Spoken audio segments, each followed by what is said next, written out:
Of late years an abundant shower of curates has fallen upon the north of England. They lie very thick on the hills. Every parish has one or more of them. They are young enough to be very active, and ought to be doing a great deal of good. But not of late years are we about to speak. We are going back to the beginning of this century. Late years, present years are dusty, sunburnt, hot, arid. We will evade the noon, forget it in siesta, pass the midday in slumber, and dream of dawn. If you think, from this prelude, that anything like a romance is preparing for you, reader, you never were more mistaken. Do you anticipate sentiment, and poetry, and reverie? Do you expect passion, and stimulus, and melodrama? Calm your expectations, reduce them to a lowly standard. Something real, cool, and solid lies before you. Something unromantic as Monday morning, when all who have work wake with the consciousness that they must rise and betake themselves thereto. It is not positively affirmed that you shall not have a taste of the exciting, perhaps towards the middle and close of the meal, but it is resolved that the first dish set upon the table shall be one that a Catholic eye, even an Anglo-Catholic, might eat on Good Friday and Passion Week. It shall be cold lentils in vinegar without oil. It shall be unleavened bread with bitter herbs, and no roast lamb. Of late years, I say, an abundant shower of curates has fallen upon the north of England, but in 1811-12 that affluent rain had not descended. Curates were scarce then. There was no pastoral aid, no additional curates' society to stretch a helping hand to worn-out old rectors and incumbents, and give them the wherewithal to pay a vigorous young colleague from Oxford or Cambridge. The present successors of the apostles, disciples of Dr. Pusey and tools of the propaganda, were at that time being hatched under cradle blankets, or undergoing regeneration by nursery baptism and wash-hand basins. You could not have guessed by looking at any one of them that the Italian iron double frills of its netcap surrounded the brows of a preordained, specially sanctified successor of St. Paul, St. Peter, or St. John, nor could you have foreseen in the folds of its long nightgown the white surplice in which it was hereafter cruelly to exercise the souls of its parishioners, and strangely to nonplus its old-fashioned vicar by flourishing aloft in a pulpit the shirt-like raiment which had never before waved higher than the reading desk. Yet even in those days of scarcity there were curates. The precious plant was rare, but it might be found. A certain favoured district in the West Riding of Yorkshire could boast 3 rods of aran blossoming within a circuit of 20 miles. You shall see them, reader. Step into this neat garden house on the skirts of Winbury, walk forward into the little parlour. There they are at dinner. Allow me to introduce them to you: Mr. Dawn, curate of Winbury; Mr. Malone, curate of Briarfield; Mr. Sweeting, curate of Nunneley. These are Mr. Dawn's lodgings, being the habitation of one John Gale, a small clothier. Mr. Dawn has kindly invited his brethren to regale with him. You and I will join the party, see what is to be seen, and hear what is to be heard. At present, however, they are only eating, and while they eat we will talk aside. These gentlemen are in the bloom of youth. They possess all the activity of that interesting age, an activity which their moping old vicars would fain turn into the channel of their pastoral duties, often expressing a wish to see it expended in a diligent superintendence of the schools, and in frequent visits to the sick of their respective parishes. But the youthful Levites feel this to be dull work. They prefer lavishing their energies on a course of proceeding which, though to other eyes it appear more heavy with ennui, more cursed with monotony, than the toil of the weaver at his loom, seems to yield them an unfailing supply of enjoyment and occupation. I allude to a rushing backwards and forwards, amongst themselves, to and from their respective lodgings, not a round, but a triangle of visits, which they keep up all the year through, in winter, spring, summer, and autumn.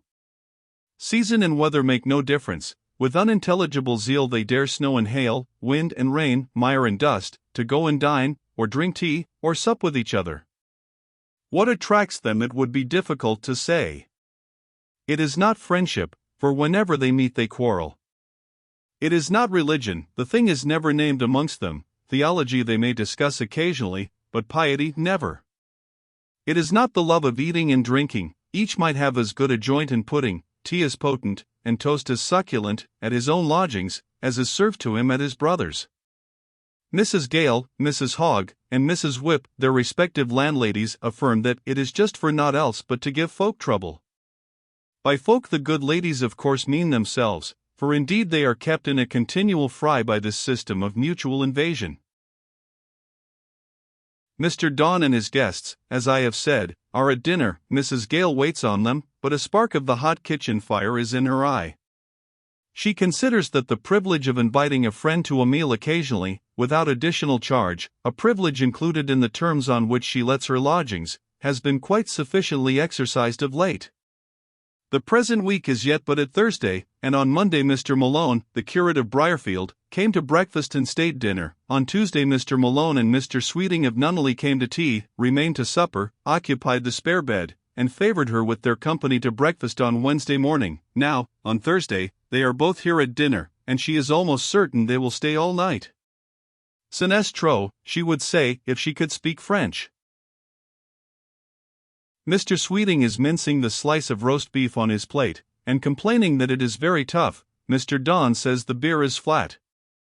Aye, that is the worst of it. If they would only be civil, Mrs. Gale wouldn't mind it so much. If they would only seem satisfied with what they get, she wouldn't care. But these young parsons is so high and so scornful, they set everybody beneath their fit. They treat her with less than civility, just because she doesn't keep a servant, but does the work of the house herself, as her mother did afore her. Then they are always speaking against Yorkshire ways and Yorkshire folk, and by that very token Mrs. Gale does not believe one of them to be a real gentleman, or come of gentle kin. The old parsons is worth the whole lump of college lads. They know what belongs to good manners, and is kinda high and low. More bread, cries Mr. Malone, in a tone which, though prolonged but to utter 2 syllables, proclaims him at once a native of the land of shamrocks and potatoes. Mrs. Gale hates Mr. Malone more than either of the other two, but she fears him also, for he is a tall, strongly built personage, with real Irish legs and arms, and a face as genuinely national, not the Milesian face, not Daniel O'Connell's style, but the high-featured, North American Indian sort of visage, which belongs to a certain class of the Irish gentry, and has a petrified and proud look, better suited to the owner of an estate of slaves than to the landlord of a free peasantry. Mr. Malone's father termed himself a gentleman. He was poor and in debt, and besottedly arrogant, and his son was like him. Mrs. Gale offered the loaf. "Cut it, woman," said her guest, and the woman cut it accordingly. Had she followed her inclinations, she would have cut the parson also. Her Yorkshire soul revolted absolutely from his manner of command. The curates had good appetites, and though the beef was tough, they ate a great deal of it. They swallowed, too, a tolerable allowance of the flat beer, while a dish of Yorkshire pudding, and 2 tureens of vegetables, disappeared like leaves before locusts. The cheese, too, received distinguished marks of their attention, and a spice cake, which followed by way of dessert, vanished like a vision, and was no more found. Its elegy was chanted in the kitchen by Abraham, Mrs. Gale's son and heir, a youth of 6 summers. He had reckoned upon the reversion thereof, and when his mother brought down the empty platter, he lifted up his voice and wept sore. The curates, meantime, sat and sipped their wine, a liquor of unpretending vintage, moderately enjoyed. Mr. Malone, indeed, would much rather have had whiskey, but Mr. Don, being an Englishman, did not keep the beverage. While they sipped they argued, not on politics, nor on philosophy, nor on literature. These topics were now, as ever, totally without interest for them, not even on theology, practical or doctrinal, but on minute points of ecclesiastical discipline, frivolities which seemed empty as bubbles to all save themselves. Mr. Malone, who contrived to secure 2 glasses of wine, when his brethren contented themselves with 1, waxed by degrees hilarious after his fashion, that is, he grew a little insolent, said rude things in a hectoring tone, and laughed clamorously at his own brilliancy. Each of his companions became in turn his butt. Malone had a stock of jokes at their service, which he was accustomed to serve out regularly on convivial occasions like the present, seldom varying his wit, for which, indeed, there was no necessity, as he never appeared to consider himself monotonous, and did not at all care what others thought. Mr. Don he favored with hints about his extreme meagreness, allusions to his turned-up nose, cutting sarcasms on a certain threadbare chocolate certitude which the gentleman was accustomed to sport whenever it rained or seemed likely to rain, and criticisms on a choice set of Cockney phrases and modes of pronunciation, Mr. Don's own property, and certainly deserving of remark for the elegance and finish they communicated to his style. Mr. Sweeting was bantered about his stature. He was a little man, a mere boy in height and breadth compared with the athletic Malone, rallied on his musical accomplishments. He played the flute and sang hymns like a seraph. Some young ladies of his parish thought, sneered at as the lady's pet, teased about his mamma and sisters, for whom poor Mr. Sweeting had some lingering regard, and of whom he was foolish enough now and then to speak in the presence of the priestly Patty, from whose anatomy the bowels of natural affection had somehow been omitted. The victims met these attacks each in his own way, Mr. Don with a stilted self-complacency and half-sullen phlegm, the sole props of his otherwise somewhat rickety dignity, Mr. Sweeting with the indifference of a light, easy disposition, which never professed to have any dignity to maintain. When Malone's raillery became rather too offensive, which it soon did, they joined, in an attempt to turn the tables on him by asking him how many boys had shouted Irish Peter after him as he came along the road that day. Malone's name was Peter Malone, the Reverend Peter Augustus Malone, requesting to be informed whether it was the mode in Ireland for clergymen to carry loaded pistols in their pockets, and a shillelagh in their hands, when they made pastoral visits, inquiring the signification of such words as vele, furum, helm, storm, so Mr. Malone invariably pronounced veil, firm, helm, storm, and employing such other methods of retaliation as the innate refinement of their minds suggested.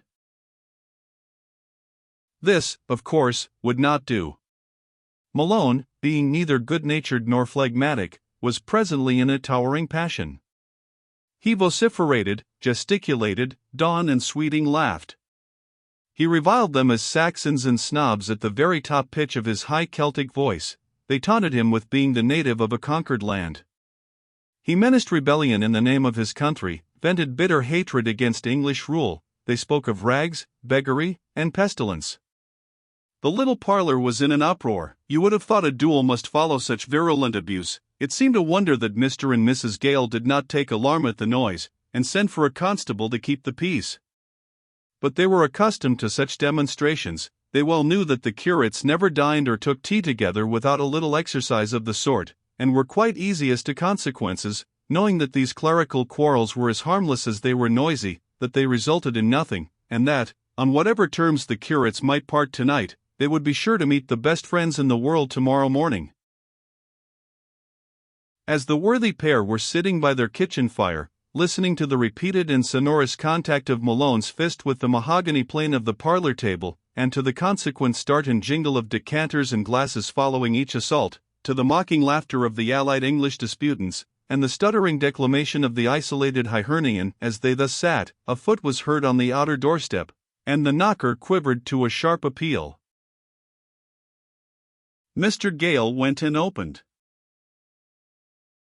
"Whom have you upstairs in the parlor?" asked a voice, a rather remarkable voice, nasal in tone, abrupt in utterance. "Oh, Mr. Helstone, is it you, sir? I could hardly see you for the darkness, it is so soon dark now. Will you walk in, sir? I want to know first whether it is worth my while walking in. Whom have you upstairs?" "The curates, sir." "What? All of them?" "Yes, sir." "Been dining here?" "Yes, sir." "That will do." With these words a person entered, a middle-aged man, in black. He walked straight across the kitchen to an inner door, opened it, inclined his head forward, and stood listening. There was something to listen to, for the noise above was just then louder than ever. "Hey," he ejaculated to himself, then turning to Mr. Gale, "have you often this sort of work?" Mr. Gale had been a churchwarden, and was indulgent to the clergy. "They're young, you know, sir, they're young," said he deprecatingly. Young. They want caning. Bad boys, bad boys. And if you were a dissenter, John Gale, instead of being a good churchman, they'd do the like, they'd expose themselves, but I'll. By way of finish to this sentence, he passed through the inner door, drew it after him, and mounted the stair. Again he listened a few minutes when he arrived at the upper room. Making entrance without warning, he stood before the curates. And they were silent, they were transfixed, and so was the invader. He of a personage short of stature, but straight of port, and bearing on broad shoulders a hawk's head, beak, and eye, the whole surmounted by a rehoboam, or shovel hat, which he did not seem to think it necessary to lift or remove before the presence in which he then stood. He folded his arms on his chest and surveyed his young friends, if friends they were, much at his leisure. "What," he began, delivering his words in a voice no longer nasal, but deep, more than deep, a voice made purposely hollow and cavernous. "What? Has the miracle of Pentecost been renewed? Have the cloven tongues come down again? Where are they? The sound filled the whole house just now. I heard the 17 languages in full action, Parthians, and Medes, and Elamites, Cappadocia, in Pontus and Asia, Phrygia and Pamphylia, in Egypt and in the parts of Libya about Cyrene, strangers of Rome, Jews and proselytes, Cretes and Arabians. Every one of these must have had its representative in this room 2 minutes since." "I beg your pardon, Mr. Helstone," began Mr. Dawn. "Take a seat, pray, sir. Have a glass of wine?" His civilities received no answer. The falcon in the black coat proceeded.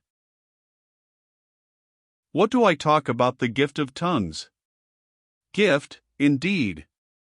I mistook the chapter, and book, and testament, gospel for law, Acts for Genesis, the city of Jerusalem for the plain of Shinar.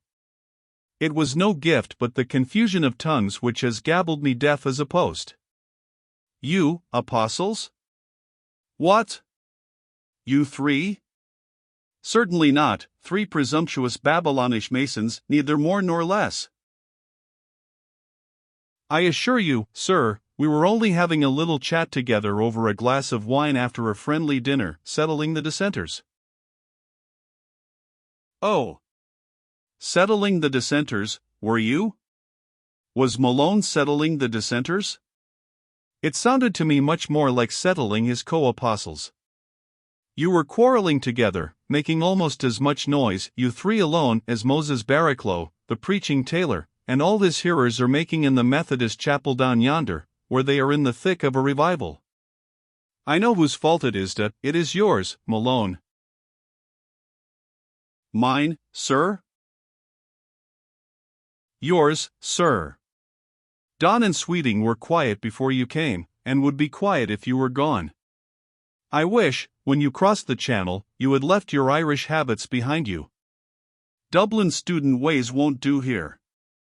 The proceedings which might pass unnoticed in a wild bog and mountain district in Connaught will, in a decent English parish, bring disgrace on those who indulge in them, and, what is far worse, on the sacred institution of which they are merely the humble appendages."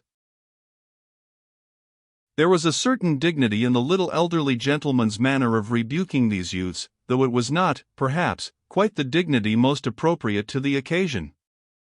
Mr. Helstone, standing straight as a ramrod, looking keen as a kite, presented, despite his clerical hat, black coat, and gaiters, more the air of a veteran officer, chiding his subalterns than of a venerable priest exhorting his sons in the faith. Gospel mildness, apostolic benignity, never seemed to have breathed their influence over that keen brown visage, but firmness had fixed the features, and sagacity had carved her own lines about them. "I met Supplehoff," he continued, "plodding through the mud this wet night, going to preach at Mildeen Opposition Shop. As I told you, I heard Barraclough bellowing in the midst of a conventicle like a possessed bull, and I find you, gentlemen, tarrying over your half-pint of muddy port wine, and scolding like angry old women. No wonder Supplehoff should have dipped 16 adult converts in a day, which he did a fortnight since. No wonder Barraclough, scamp and hypocrite as he is, should attract all the weaver girls in their flowers and ribbons, to witness how much harder are his knuckles than the wooden brim of his tub, as little wonder that you, when you were left to yourselves, without your rectors, myself, and Hall, and Boltby, to back you, should too often perform the holy service of our church to bare walls, and read your bit of a dry discourse to the clerk, and the organist, and the beadle. But enough of the subject. I came to see Malone. I have an errand unto thee, O Captain. What is it? Inquired Malone discontentedly. There can be no funeral to take at this time of day. Have you any arms about you? Arms, sir, yes, and legs. And he advanced the mighty members. Bah! Weapons, I mean. I have the pistols you gave me yourself. I never part with them. I lay them ready cocked on a chair by my bedside at night. I have my blackthorn. Very good. Will you go to Hollow's Mill? What is stirring at Hollow's Mill? Nothing as yet, nor perhaps will be, but Moore is alone there. He has sent all the workmen he can trust to Stilbrow. There are only 2 women left about the place. It would be a nice opportunity for any of his well-wishers to pay him a visit, if they knew how straight the path was made before them. I am none of his well-wishers, sir. I don't care for him. So, Malone, you are afraid. You know me better than that.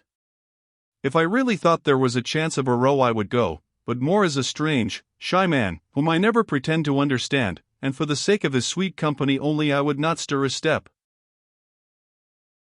But there is a chance of a row, if a positive riot does not take place, of which, indeed, I see no signs, yet it is unlikely this night will pass quite tranquilly. You know Moore has resolved to have new machinery, and he expects 2 wagon loads of frames and shears from Stilbrow this evening. Scott, the overlooker, and a few picked men are gone to fetch them. They will bring them in safely and quietly enough, sir. Moore says so, and affirms he wants nobody. Someone, however, he must have, if it were only to bear evidence in case anything should happen. I call him very careless. He sits in the counting-house with the shutters unclosed. He goes out here and there after dark, wanders right up the hollow, down Fieldhead Lane, among the plantations, just as if he were the darling of the neighborhood, or being, as he is, its detestation, bore a charmed life, as they say in tale books. He takes no warning from the fate of Pearson, nor from that of Armitage, shot, one in his own house and the other on the moor. But he should take warning, sir, and use precautions too, interposed Mr. Sweeting, and I think he would if he heard what I heard the other day. What did you hear, Davy? You know Mike Hartley, sir? The antinomian weaver? Yes. When Mike has been drinking for a few weeks together, he generally winds up by a visit to Nunneley Vicarage, to tell Mr. Hall a piece of his mind about his sermons, to denounce the horrible tendency of his doctrine of works, and warn him that he and all his hearers are sitting in outer darkness. Well, that has nothing to do with Moore.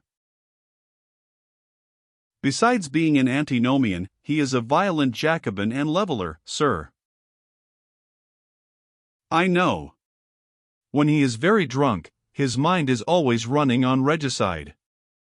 Mike is not unacquainted with history, and it is rich to hear him going over the list of tyrants of whom, as he says, the revenger of blood has obtained satisfaction. The fellow exults strangely in murder done on crowned heads or on any head for political reasons. I have already heard it hinted that he seems to have a queer hankering after Moore. Is that what you allude to, Sweeting? You used the proper term, sir. Mr. Hall thinks Mike has no personal hatred of Moore. Mike says he even likes to talk to him and run after him, but he has a hankering that Moore should be made an example of. He was extolling him to Mr. Hall the other day as the mill owner with the most brains in Yorkshire, and for that reason he affirms Moore should be chosen as a sacrifice, an oblation of a sweet savour. Is Mike Hartley in his right mind, do you think, sir? Inquired Sweeting simply. Can't tell, Davy. He may be crazed, or he may be only crafty, or perhaps a little of both. He talks of seeing visions, sir. Aye. He is a very Ezekiel or Daniel for visions. He came just when I was going to bed last Friday night to describe one that had been revealed to him in Nunneley Park that very afternoon. Tell it, sir. What was it? Urged Sweeting. Davy, thou hast an enormous organ of wonder in thy cranium. Malone, you see, has none. Neither murders nor visions interest him. See what a big vacant saff he looks at this moment. Saff. Who was Saff, sir? I thought you would not know. You may find it out. It is biblical. I know nothing more of him than his name and race, but from a boy upwards I have always attached a personality to Saff. Depend on it, he was honest, heavy, and luckless. He met his end at Gob by the hand of Sibbecai. But the vision, sir? Davy, thou shalt hear. Don is biting his nails, and Malone yawning, so I will tell it but to thee. Mike is out of work, like many others, unfortunately. Mr. Graham, Sir Philip Nunneley's steward, gave him a job about the priory. According to his account, Mike was busy hedging rather late in the afternoon, but before dark, when he heard what he thought was a band at a distance, bugles, fifes, and the sound of a trumpet, it came from the forest, and he wondered that there should be music there. He looked up. All amongst the trees he saw moving objects, red, like poppies, or white, like May blossom. The wood was full of them, they poured out and filled the park. He then perceived they were soldiers, thousands and tens of thousands, but they made no more noise than a swarm of midges on a summer evening. They formed in order, he affirmed, and marched, regiment after regiment, across the park. He followed them to Nunneley Common, the music still played soft and distant. On the common he watched them go through a number of evolutions. A man clothed in scarlet stood in the center and directed them. They extended, he declared, over 50 acres. They were in sight half an hour, then they marched away quite silently. The whole time he heard neither voice nor tread, nothing but the faint music playing a solemn march. Where did they go, sir? Towards Briarfield. Mike followed them. They seemed passing Fieldhead, when a column of smoke, such as might be vomited by a park of artillery, spread noiseless over the fields, the road, the common, and rolled, he said, blue and dim, to his very feet.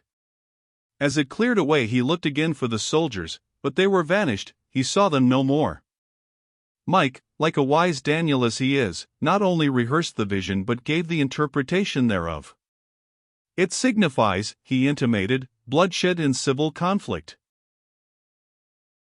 Do you credit it, sir? Asked Sweeting. Do you, Davy? But come, Malone, why are you not off?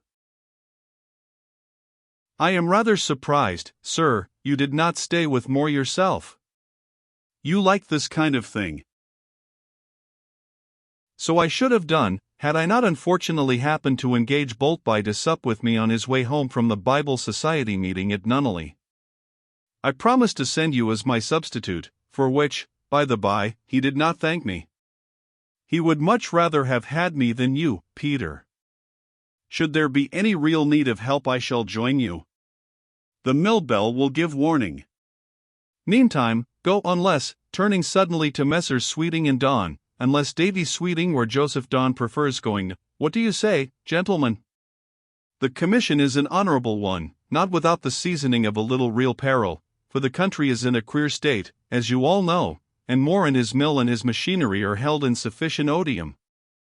There are chivalric sentiments, there is high-beating courage, under those waistcoats of yours, I doubt not. Perhaps I am too partial to my favorite Peter. Little David shall be the champion, or spotless Joseph de Malone, you are but a great floundering Saul after all, good only to lend your armor. Out with your firearms, fetch your shillelagh. It is there, in the corner. With a significant grin, Malone produced his pistols, offering one to each of his brethren.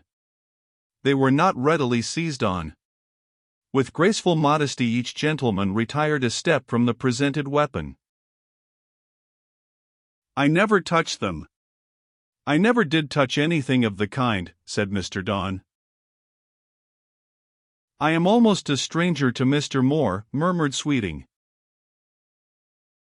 "If you never touched a pistol, try the feel of it now, great satrap of Egypt. As to the little minstrel, he probably prefers encountering the Philistines with no other weapon than his flute. Get their hats, Peter.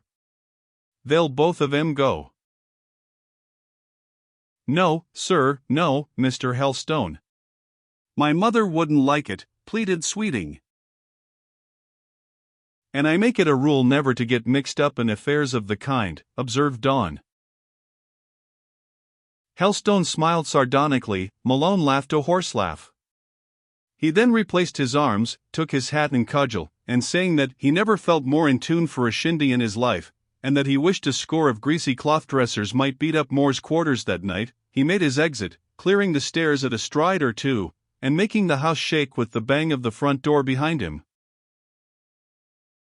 Back to contents.